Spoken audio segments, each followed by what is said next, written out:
फैसले में यही देखा गया कि आने वाले दिनों में 8 मई को अब अगला फैसला सुनाया जाएगा, उनकी न्यायिक हिरासत को बढ़ा दिया गया। अब ऐसे में ये चीज़ तो यहाँ पर सामने से बाहर जाकर मिलने की गुहार लगाते हुए नजर आए। उनकी पत्नी जो एक गंभीर बीमारी से पीड़ित हैं, ऐसे में देखा जाए तो एक इमोशनल करते हुए एक उस तरीके से यहाँ पर वह ईडी दफ्तर आ जाते हैं तो उनसे पूछताछ होगी। लेकिन उस वक्त ये कहा गया कि ईडी दफ्तर अगर वह जाएंगे तो ईडी उन्हें वहीं पर अपनी हिरासत में ले लेगी। एक डर था, एक खौफ था, एक माहौल ये बनता हुआ नजर आया। और उनका नेक्स्ट 9 न्यूज़ में आपका स्वागत है। मैं हूं आपके साथ अबरारुल हक रहमानी। दर्शकों, इस समय दिल्ली की राजनीति में फिर से एक बार आबकारी नीति मामले को लेकर सियासत गर्मा गई है। दरअसल मनीष सिसोदिया वाले केस में जब सुनवाई हुई तो ऐसा लग रहा था कि मनीष सिसोदिया को इस मामले में एक बड़ी राहत मिल सकती है, लेकिन फिलहाल अगर देखा जाए तो फिर से एक बार उनको झटका जो लगा है। और उसके बाद जो आम आदमी पार्टी की प्रतिक्रिया है, आम आदमी पार्टी इस पूरे मामले को लेकर लगातार एक बात दोहरा रही है कि भाजपा चुनाव जीतने को कहीं ना कहीं आसान बनाने के लिए तमाम हथकंडों का इस्तेमाल कर रही है। वहीं दूसरी तरफ भाजपा का आरोप कि आम आदमी पार्टी ईमानदारी का चोला पहनकर भ्रष्टाचारी में संलिप्त है और भ्रष्टाचार के कई मामलों में उनके नेताओं के नाम जो खुलकर सामने आ रहे हैं या फिर आरोप के तौर पर आप कहें, जो इस समय चर्चा का विषय है। दरअसल इन बातों को लेकर के आज इस रिपोर्ट में हम चर्चा करेंगे और जानेंगे कि आखिरकार शराब आबकारी नीति मामला जो है वो क्या आम आदमी पार्टी के लिए कहीं ना कहीं राजनीतिक तौर पर जो है गले की फांस बन चुका है, क्योंकि लगभग अब कह सकते हैं कि 2-2.5 वर्ष हो चुके हैं इस पूरे मामले पर। और अब तक देखा जाए तो आम आदमी पार्टी इससे बाहर निकलने के बजाय लगातार और भी ज़्यादा फंसती चली जा रही है। पहले एक नेता की गिरफ्तारी, फिर उसके बाद लगातार धड़ल्ले से, और सब शीर्ष स्तर के बड़े नेता हैं, कोई कार्यकर्ता की गिरफ्तारी नहीं हो रही है, पार्षद की गिरफ्तारी नहीं हो रही है, बल्कि बड़े नेताओं की गिरफ्तारी हो रही है जिनके चेहरे पर आम आदमी पार्टी को देश भर में लोग जानते हैं। तो ऐसे में अब क्या मनीष सिसोदिया के लिए भी ये तय माना जाए कि जब तक लोकसभा के चुनाव चलते रहेंगे तब तक उन्हें जेल में ही रहना पड़ेगा, क्योंकि आसार जो है वो उस तरीके के नजर नहीं आ रहे। कैसे देखिए, मनीष सिसोदिया जिस तरह से दिल्ली की राउस एवेन्यू कोर्ट पहुंचे, हाई कोर्ट पहुंचे, सुप्रीम कोर्ट पहुंचे और सभी तरफ देखा जाए तो कोर्ट पहुंचकर जिस तरह से वह गुहार लगाते हुए नजर आए कि कैसे भी करके उन्हें राहत मिल जाए। बीते कुछ महीने पहले दिवाली के मौके पर हमने देखा कि अपनी पत्नी से मुलाकात करने के लिए वह तरसते हुए नजर आए, याचिका दायर की जिसमें उन्हें थोड़ी सी राहत मिलती है कि वह अपनी पत्नी से मुलाकात करने के लिए पहुंचते हैं। वह हर महीने अपनी पत्नी से मुलाकात करने के लिए जेल से बाहर जाकर मिलने की गुहार लगाते हुए नजर आए। उनकी पत्नी जो एक गंभीर बीमारी से पीड़ित हैं, ऐसे में देखा जाए तो एक इमोशनल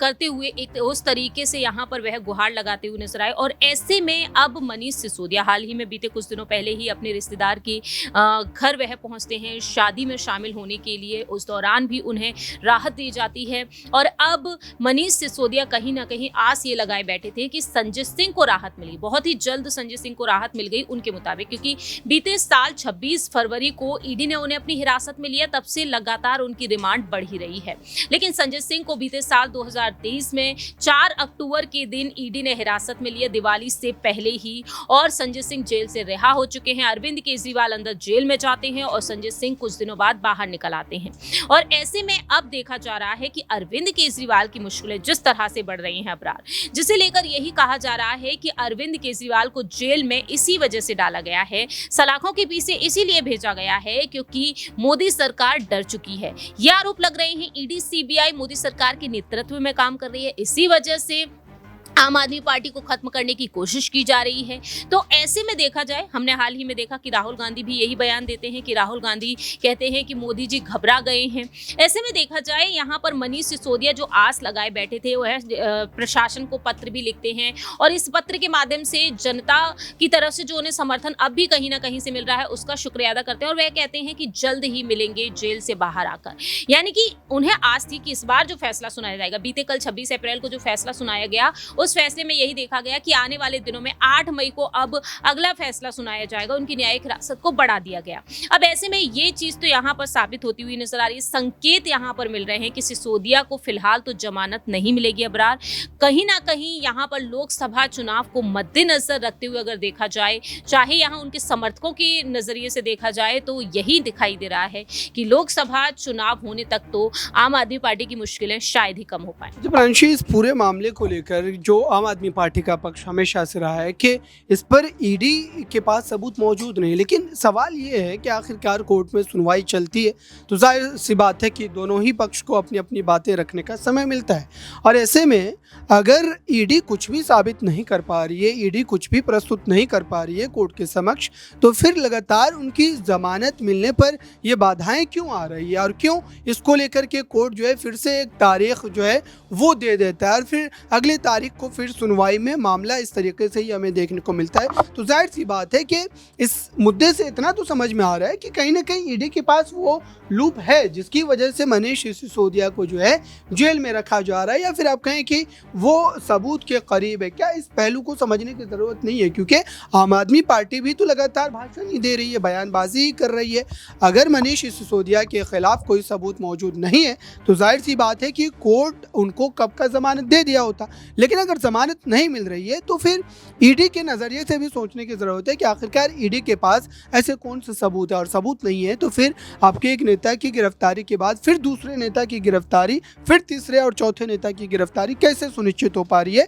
क्योंकि गिरफ्तारी करने के लिए कई ऐसे मजबूत पक्ष जो है आपको कोर्ट के समक्ष रखने होते हैं, तभी कोर्ट जो है आपको इस बारे में जो है अनुमति देता है या फिर नोटिस जारी करने के लिए जो तमाम आप कह सकते हैं कि कानूनी प्रक्रिया होती है वो आप पूरा करके जो है गिरफ्तार करने की तरफ कदम आगे बढ़ाते हैं। तो इस पूरे मामले पर जो क्या वाकई आम आदमी पार्टी भी कहीं ना कहीं जानबूझकर के इस तरीके से माहौल सेट करने की कोशिश कर रही है अपने पक्ष? देखिए, जैसा आपने यहाँ पर एक सवाल पूछा है कि कानूनी प्रक्रिया को देखते हुए पूरी तरीके से कानूनी प्रक्रियाएं तो फिलहाल चल ही रही हैं। अरविंद केजरीवाल को समन पर समन भेजे गए, हेमंत सोरेन को भी समन पर समन भेजे गए, लेकिन वह जब पेश नहीं होते हैं ईडी के सामने, ईडी दफ्तर नहीं पहुँचते हैं, दोनों को ही पूरा पूरा मौका दिया गया कि अगर वह ईडी दफ्तर आ जाते हैं तो उनसे पूछताछ होगी। लेकिन उस वक्त ये कहा गया कि ईडी दफ्तर अगर वह जाएंगे तो ईडी उन्हें वहीं पर अपनी हिरासत में ले लेगी। एक डर था, एक खौफ था, एक माहौल ये बनता हुआ नजर आया और उनका कहना था कि हमारे खिलाफ तो सबूत है ही नहीं, हम पूरे ईमानदार तरीके से सरकार को चला रहे हैं। उस वक्त ये सवाल उठ गए थे कि अगर ईमानदार तरीके से ही सरकार को चला रहे हैं तो ईडी के सामने सीधे तौर पर वह पेश क्यों नहीं हो जाते। लेकिन बार बार ईडी यहाँ पर समन भेजती है, समन पर समन भेजे जाते हैं और तारीख यहाँ पर सामने आती जाती हैं और एन मौके पर देखा जाता है कि ईडी खुद ही उनके घर चली जाती है और जहाँ से उन्हें क्या कुछ मिलता है इस बात को सभी बखूबी जानते हैं। केजरीवाल के घर से तो उन्हें इतना कुछ नहीं मिलता है, लेकिन यहाँ पर ईडी अभी भी दावा करे कि सबूत तो उनके पास हैं। अब ये देखने वाली बात होगी अबरार कि ईडी जो यहाँ पर सबूतों की बात कर रही है वो सबूत आखिरकार कब पेश किए जाएंगे, उसमें देरी क्यों हो रही है, सवाल वहाँ पर बन जाता है। कानूनी प्रक्रियाओं को ध्यान में रखते हुए ईडी उनके घर पहुंचती है क्योंकि जो कानूनी प्रक्रिया है वहां पर उसके लिहाज से यहाँ पर वह उन्हें गिरफ्तार करती हुई नजर आती है। अब ये देखने वाली बात हो जाएगी कि आखिरकार सबूत कब पेश किए जाएंगे। सिसोदिया की जमानत अब तक नहीं मिली है, सिसोदिया को लगातार न्यायिक हिरासत में बार बार भेजा जा रहा है। अब अरविंद केजरीवाल की ये रिमांड जल्द से जल्द कम होंगी या नहीं, ये भी बड़ा सवाल बन जाता है। बिल्कुल दर्शकों, इस पूरे मामले को लेकर के या फिर आप कहें कि चुनाव को लेकर के जो मनीष सिसोदिया ने एक अर्जी दायर की थी उस पर अब 30 अप्रैल को सुनवाई भी होनी है। जो पहले सुनवाई हुई उसमें एक तारीख दी गई और अब देखते हैं कि इस तारीख को क्या वाकई मनीष सिसोदिया को राहत मिल पाती है या फिर नहीं। फिलहाल इस रिपोर्ट में बस इतना ही। जुड़े रहे नेक्स्ट 9 न्यूज़ के।